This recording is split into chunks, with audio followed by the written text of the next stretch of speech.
ఈరోజు మా పార్టీ నాయకురాలు శాసన మండలి సభ్యురాలు కవిత గారి అరెస్టు అప్రజాస్వామికం, అక్రమం, అనైతికం. ఈ అరెస్ట్ను తీవ్రంగా ఖండిస్తూ ఉన్నాం. ఎందుకంటే ఒకవైపు సుప్రీంకోర్టులో కేసు పెండింగ్లో ఉండగా శుక్రవారం రోజు కావాలనే శని ఆదివారాల్లో కోర్టుకు సెలవు ఉంటుంది కనుక రాజకీయ దురుద్దేశంతో మా మీద బురద జల్లాలని, రాజకీయంగా మమ్మల్ని దెబ్బతీయాలని ఒక పథకం ప్రకారంగా కుట్రతో ఈరోజు బీజేపీ మా శాసన మండలి సభ్యురాల్ని అరెస్ట్ చేయడం జరిగింది. ఈ అరెస్టును తీవ్రంగా ఖండిస్తూ ఉన్నాం. ఎందుకంటే ఈ అరెస్టు మీద ఇప్పటికే బీజేపీ నాయకులు చాలాసార్లు ప్రకటన చేసినారు, ఇంక్లూడింగ్ కేంద్ర మంత్రి గారు, ఈ రాష్ట్రం నుంచి ఉన్న బీజేపీ పార్లమెంట్ సభ్యులు, ఈ రాష్ట్ర బీజేపీ అధ్యక్షుడు అనేక సార్లు ఈడీ అధికారుల్లాగా కవిత గారిని అరెస్టు చేస్తాము అని గత సంవత్సరన్నర కాలంగా బీజేపీ నాయకులు, బీజేపీ కేంద్ర మంత్రులు, బీజేపీ ఎంపీలు పలుమార్లు ప్రకటనలు చేసిన విషయం కూడా మనందరికీ కూడా తెలుసు. ఎందుకంటే రేపు పార్లమెంట్ ఎన్నికలకు నోటిఫికేషన్ వస్తుంది. ఇప్పటికే ఈసీ ప్రకటన కూడా ఇచ్చింది, రేపు మధ్యాహ్నం 3 గంటలకు ఎన్నికల నోటిఫికేషన్ ఇవ్వబోతున్నామని ఈడీ ప్రకటన ఇచ్చిన నేపథ్యంలో ఈరోజు కవిత గారిని అరెస్ట్ చేయడం అంటే ఇది మా బీఆర్ఎస్ పార్టీని, కేసీఆర్ గారిని డిమోరలైజ్ చేసేటువంటి ఒక ప్రయత్నం. అంటే మమ్మల్ని ఏ రకంగానైనా డిమోరలైజ్ చేసి ఈ ఎన్నికల్లో రాజకీయంగా లబ్ధి పొందాలని బీజేపీ, కాంగ్రెస్లు ఈ రాష్ట్రంలో కలిసి ఇలా కుట్ర బంతా ఉన్నాయి. అయినా మా పార్టీ ఉద్యమాల పార్టీ. మాకు ఈ అరెస్టులు కానీ, వేధింపులు కానీ, ఈ కుట్రలు కానీ మాకు కొత్తేమీ కాదు. ఇలాంటి ఎన్నో కుట్రలను, అక్రమ కేసులను, అరెస్టులను ఛేదించి తెలంగాణ రాష్ట్రాన్ని సాధించినటువంటి పార్టీ మా పార్టీ. 14 ఏళ్లు పోరాడి కానే కాదు రానే రాదన్న రాష్ట్రాన్ని సాధించినటువంటి పార్టీ మా బీఆర్ఎస్ పార్టీ. అందువల్ల దీన్ని తప్పకుండా మేము ఎదుర్కొంటాం, రాజకీయంగా ఎదుర్కొంటాం, న్యాయపరంగా కూడా ఎదుర్కొంటాం. మాకు న్యాయ వ్యవస్థ మీద సంపూర్ణమైన విశ్వాసం ఉంది. దీనిపైన న్యాయవాదులతో సంప్రదించి సుప్రీంకోర్టులో వెంటనే ఈ యొక్క అక్రమ అరెస్ట్ మీద మేము పిటిషన్ వేసి మరి లీగల్గా కూడా మేము ఫైట్ చేయడం జరుగుతుంది. అంటే ముఖ్యంగా మీరు ఇవాళ గమనిస్తే ఈరోజు సుప్రీంకోర్టులో కేసు వచ్చింది. ఈరోజు సుప్రీంకోర్టులో కేసు వస్తే దాన్ని సుప్రీంకోర్టులో 19వ తేదీ అంటే జస్ట్ ఆఫ్టర్ 3 days పోస్ట్ అయ్యి ఉంది. ఇప్పటికే సుప్రీంకోర్టులో ఈడీఏ స్వయంగా చెప్పింది, we will not take any coercive steps అని సుప్రీంకోర్టులో స్వయంగా ఈడీఏ చెప్పింది. ఒకవైపు దేశ అత్యున్నత న్యాయస్థానములో మరి చెప్పినటువంటి మాటకు విరుద్ధంగా అది ఒక మహిళను శుక్రవారం రోజు అది సాయంత్రం 6:30 తర్వాత అరెస్ట్ చేయడం అంటే ఇది ఖచ్చితంగా రాజకీయ కుట్ర. ఇది రాజకీయంగా ఎన్నికల ముందు రేపు నోటిఫికేషన్ వస్తుందంటే ఇవాళ అరెస్ట్ చేయడం అనేటువంటిది మా పార్టీని దెబ్బతీయాలని ఒక పథకం ప్రకారంగా ఒక కుట్రతో చేస్తా ఉన్నారు. 19వ తేదీ కోర్టులో కేసులో ఉంది కదా, ఏమంత అర్జెంట్ వచ్చింది ఇవాళని అరెస్ట్ చేయాలని? కోర్టులో ఈ కేసు ఫుల్ మ్యాటర్ని ఎగ్జామిన్ చేస్తా ఉన్నారు. మహిళల్ని ఈడీ అరెస్ట్ చేయొచ్చా, చేయరాదా? ఇది మమతా బెనర్జీ వెస్ట్ బెంగాల్ ముఖ్యమంత్రి గారి కుటుంబ సభ్యురాలిపైన, నళిని చిదంబరం గారిపైన, కవిత గారిపైన ఈ అన్ని కేసులు కలిపి సుప్రీంకోర్టు ఒకవైపు వింటా ఉంది. సుప్రీంకోర్టులో దీని మీద ఒకవైపు విచారణ జరుగుతూ ఉంటే, సుప్రీంకోర్టు దేశ అత్యున్నత న్యాయస్థానం దీన్ని విచారిస్తూ ఉంటే, 3 రోజుల తర్వాతనే 19వ తేదీ సుప్రీంకోర్టులో మ్యాటర్ పెండింగ్ లో ఉంటే ఇవాళ ఈ రోజు ఇంత అర్జెంటుగా అరెస్ట్ చేయడం అనేటువంటిది రేపు ఎలక్షన్ నోటిఫికేషన్ వస్తుంది కనుక పార్లమెంట్ ఎన్నికల్లో మమ్మల్ని దెబ్బతీయాలని ఇలా ఒక కుట్రతో చేసినటువంటిది అనేది ఇలా స్పష్టంగా రాష్ట్ర ప్రజలందరికీ కూడా అర్థమవుతా ఉంది. అంటే ఇలా ఒక ఎమర్జెన్సీని మించిన పరిస్థితి, ఒక దౌర్జన్యపూర్వకంగా ఇవాళ కవిత గారి అరెస్ట్ జరిగింది. ఇది గతంలో కూడా జరిగింది, మీరు అందరు చూస్తున్నారు. మా మంత్రులు గంగుల కమలాకర్ గాని, ఇతర మంత్రులు, మా పార్లమెంట్ సభ్యులు, మా శాసనసభ్యుల మీద కూడా ఇలాంటి ప్రయత్నాలు జరిగినాయి. అటు ఈడీ కేసులు, ఇటు రాష్ట్ర ప్రభుత్వ అక్రమ కేసులు, ఇలా అనేక రకాల మా పార్టీ నాయకుల మీద కూడా కుట్ర జరిగింది. ఒకవైపు మా ఎమ్మెల్యేలను కొనుగోలు చేసే ప్రయత్నం కూడా ఇదే బీజేపీ నాయకులు చేసిన విషయం కూడా మనందరికీ తెలుసు.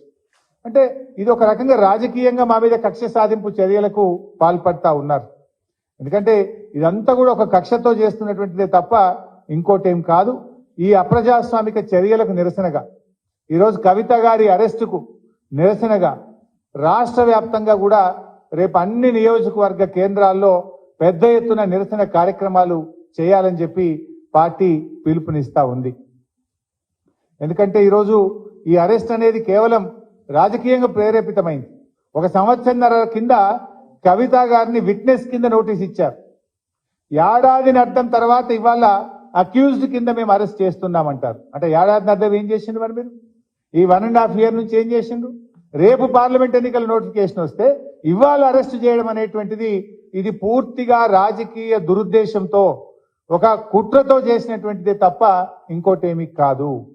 ఇవాళ కాంగ్రెస్ బీజేపీల కుమ్మక్కు ఒక దుర్మార్గపు అయినటువంటి చర్య. దీన్ని తప్పకుండా బీఆర్ఎస్ పార్టీ ప్రజాక్షేత్రంలో ఎదుర్కొంటది. ఇవాళ రాష్ట్ర ప్రజలందరూ కూడా గమనిస్తా ఉన్నారు. ఈ కుట్రలకు రేపు ప్రజాక్షేత్రంలో బీజేపీ కాంగ్రెస్లకు శిక్ష తప్పదని కూడా నేను ఈ సందర్భంగా హెచ్చరిస్తా ఉన్నాం. ఎందుకంటే ఇవాళ ఇంత అత్యున్నత న్యాయస్థానం ముందు కేసు పెండింగ్ లో ఉండగా ఉదయమేమో సెర్చ్ అన్నారు, సాయంత్రం ఏమో అరెస్ట్ అంటారు. అంటే ఇవన్నీ కూడా ఏంటంటే ముందే ప్లాన్ చేసుకొని వచ్చిండ్రు. వాళ్ళు ఫ్లైట్ టికెట్లు కూడా బుక్ చేసినారు. ముందేమో సెర్చ్ అంటారు, తర్వాత అరెస్ట్ అంటారు. అంటే ఇదంతా ఒక ప్లాన్డ్ గా మధ్యాహ్నం తర్వాత వచ్చి కోర్టుకు కూడా పోకుండా, కోర్టుకు కూడా అవకాశం లేకుండా మధ్యాహ్నం 2 తర్వాత వచ్చి సాయంత్రం 6 తర్వాత కోర్టు టైం అయిపోయినాక అరెస్ట్ అంటారు. అందులో రేపు శనివారం, ఎల్లుండి ఆదివారం. ఇదంతా ఒక రాజకీయ దురుద్దేశంతో రేపు ఎలక్షన్ నోటిఫికేషన్ వస్తే ఇవాళ మా పార్టీ క్యాడర్ను, మా నాయకుడిని డిమోరలైజ్ చేసే ఉద్దేశంతో ఒక పథకం ప్రకారంగా చేస్తా ఉన్నారు. బట్ ఎవరు ఎన్ని చేసినా పోరాటాలు మాకు కొత్త కాదు. ఈ అక్రమ కేసులు, నిర్బంధాలు మాకు కొత్త కాదు. మా పార్టీ పుట్టిందే ఉద్యమాల్లో. తప్పకుండా ఉద్యమిస్తాం, ప్రజాక్షేత్రంలో ఉద్యమిస్తాం, ఈ అక్రమ అరెస్టులకు నిరసనగా ఉద్యమిస్తాం. అదేవిధంగా న్యాయపరంగా కూడా తప్పకుండా పోరాడతాం. న్యాయ వ్యవస్థ మీద మాకు సంపూర్ణమైన విశ్వాసం కూడా ఉంది. రేపు అన్ని నియోజకవర్గ కేంద్రాల్లో కూడా ఎక్కడికక్కడ బీఆర్ఎస్ శ్రేణులు ఈ అక్రమ అరెస్టుకు నిరసనగా పెద్ద ఎత్తున కార్యక్రమాలు చేయాలని చెప్పి కూడా ఈరోజు పార్టీ పిలుపునిస్తా ఉంది.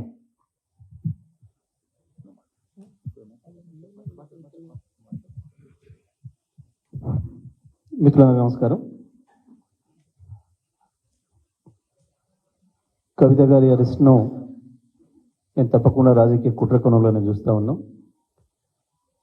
సంవత్సరంన్నర క్రితమే ఎన్నిసార్లు నోటీసులు ఇచ్చినా తను విధిగా హాజరైంది, విచారణ సంస్థలకి పూర్తిగా సహకరించింది, కావలసిన మెటీరియల్ అంతా కూడా ఇచ్చింది. ఏదో సిమ్ కార్డులు ఇవని మనం మాట్లాడితే కూడా వాళ్ళు అడిగిన సిమ్ కార్డులన్నీ కూడా సబ్మిట్ చేసింది. ఆ రోజే స్పష్టంగా ఈమె నిందితురాలు కాదు అనుకున్నాం, కానీ ఈమె సాక్ష్యానికి ఉపయోగపడుతుంది అని చెప్పి పంపించిన వాళ్ళు సంవత్సరంన్నర తర్వాత ఇవాళ హడావుడిగా అరెస్ట్ చేయడం అని అంటే, మోసపూరితమైన అరెస్ట్ చేయడం అంటే, ఢిల్లీ నుంచి వచ్చేటప్పుడే కవిత గారికి కూడా కావాల్సిన టికెట్లు బుక్ చేసుకొని వచ్చినప్పుడేమో మొదలు సెర్చ్ చేస్తూ ఉన్నాం, ఏదైనా మెటీరియల్ ఉందని చూసిపోతామని చెప్పి, మేము ఇంకొక 20 నిమిషాల్లో వెళ్ళిపోతున్నామని చెప్పి, ఆ తర్వాత మాకు ఉన్నతాధికారుల నుంచి ఆదేశాలు వచ్చినాయి, మేము అరెస్ట్ చేయాల్సిందే అని చెప్పి దౌర్జన్యంగా తీసుకుపోవడం అనేది ఇంత మించిన దుర్మార్గ చర్య లేదు. బీజేపీ కేంద్ర ప్రభుత్వ రాజ్యాంగ సంస్థలన్నింటినీ కూడా తనకు అనుకూలంగా పనిచేయించుకుంటుందని, తన జేబు సంస్థలుగా పనిచేయించుకుంటుందని చెప్పడానికి ఇంత మించిన ఆధారాలు ఎక్కడ లేదు. స్పష్టంగా పిఎంఎల్ఏ యాక్ట్ తెచ్చేటప్పుడు దీని నుంచి మహిళలకు మినహాయింపు ఉండాలి అని చెప్పి దాంట్లో చట్టంలో రూపొందించాలని చెప్పి ఆనాడు చర్చ వచ్చింది. దానికి సంబంధించే ఇవాళ కేసు నడుస్తుంది సుప్రీంకోర్టులో, ఈరోజు వచ్చింది. గతంలో కూడా పర్టికులర్గా కవిత గారి అరెస్టు సంబంధించి మేము ఆ రోజు కోర్టులో కేసు ఇస్తే స్పష్టంగా ఈడీ ఒప్పుకుంది, మేము ఎటువంటి తీవ్రమైన చర్యలు తీసుకోవడం లేదు, విచారణ కొరకు అడిగినాం, అరెస్ట్ అనేది జరగదు అని చెప్పి ఓవరాల్గా ఈడీ ఒప్పుకుంది బెంచ్ ముందట. ఒప్పుకుంటే ఆ రోజు ఆ జడ్జి గారు అరెస్ట్ చేయమని వాళ్ళే చెప్తారు కదా, ఇక మీకు ఎందుకు ఈ పిటిషన్తో ఏముంది అని చెప్పారు. ఇవాళ దాన్ని కూడా తుంగలో తొక్కి, వాళ్ళన్న మాటనే వాళ్ళు తుంగలో తొక్కి ఇవాళ మళ్ళీ వచ్చి అక్రమంగా అరెస్ట్ చేసి తీసుకుపోవడం అనేది బీజేపీ ఈ దేశంలో రాజకీయ ప్రత్యర్థుల్ని లొంగ తీసుకోవడం కొరకు, రాజకీయ ప్రత్యర్థుల్ని దెబ్బతీయడం కొరకు, ఎన్నికల్లో లబ్ధి పొందడం కొరకు మాత్రమే ఇటువంటి అన్ని కూడా చేస్తూ ఉందన్న విషయం మనకు స్పష్టంగా కనబడుతుంది. ఈ 10 ఏళ్లలో వివిధ రాష్ట్రాలలో కూడా వివిధ ప్రతిపక్ష పార్టీలపైన ఏ రకంగా ఇటువంటి అన్ని ఉపయోగిస్తుందో, ప్రతిపక్ష పార్టీల వాళ్ళకు నోటీసులు ఇవ్వడం, వాళ్ళు బీజేపీలో చేరగానే ఆ కేసుల్ని క్లోజ్ చేయడం అనేది ఇప్పటికి 100 మనం చూసినాం. అదే పద్ధతిలో బీఆర్ఎస్ని లొంగ తీసుకోవాలి, కేసీఆర్ గారిని లొంగ తీసుకోవాలన్న ప్రయత్నాలు చేసిండ్రు. కానీ ఈ దేశంలో కేసీఆర్ గారు ఒకరు నిలబడిండు ఎదురు. ఇప్పుడు ఇంకా మిగతా వాళ్ళు కూడా ఎదురు నిలబడ్డ వాళ్ళపైన ఎట్లయితే చేస్తున్నారో దుర్మార్గాలు, దౌర్జన్యాలు, అదే పద్ధతుల్లో ఇవాళ మా పైన కూడా చేసినారు తప్ప కవిత గారు తప్పకుండా నిర్దోషిగా తిరిగి బయటకు వస్తారు, అందులో సందేహం ఏం లేదు. సాక్ష్యాలు లేవు అని చెప్పి, ఎటువంటి సాక్ష్యాలు లేవు, వీరికి వ్యతిరేకంగా ఈమె సాక్ష్యంగా ఉపయోగపడుతుందని చెప్పిన వాళ్ళు ఇవాళ ఈమెనే అక్యూజ్డ్ అని చెప్పి తీసుకుపోవడం అంటే 100% ఇది రాజకీయంగా వాడుకోవడం కొరకు, రాజకీయంగా మమ్మల్ని ఇబ్బంది పెట్టడం కొరకు, వాళ్ళు ప్రయోజనం పొందడం కొరకు చేసిన దుర్మార్గమైన చర్య తప్ప ఇంకోటి కాదు. అందుకే ఇవాళ బీఆర్ఎస్ పార్టీగా పెద్దల హరీష్ రావు గారు ఏదైతే పిలిపించారో రేపు పెద్ద ఎత్తున అన్ని నియోజకవర్గాల్లో నిరసన కార్యక్రమాలు తెలియజేయాలని చెప్పి బీజేపీ కేంద్ర ప్రభుత్వాన్ని అడ్డం పెట్టుకొని, కేంద్ర ప్రభుత్వ సంస్థలను ఏదైతే ఉపయోగించుకొని ఎన్నికల్లో లాభ పొందడానికి ప్రయత్నం చేస్తుందో, చట్టవిరుద్ధంగా ప్రవర్తిస్తుందో దానికి నిరసనగా రేపు కార్యక్రమాలు చేపట్టాలని చెప్పి కూడా విజ్ఞప్తి చేయడం జరుగుతూ ఉంది.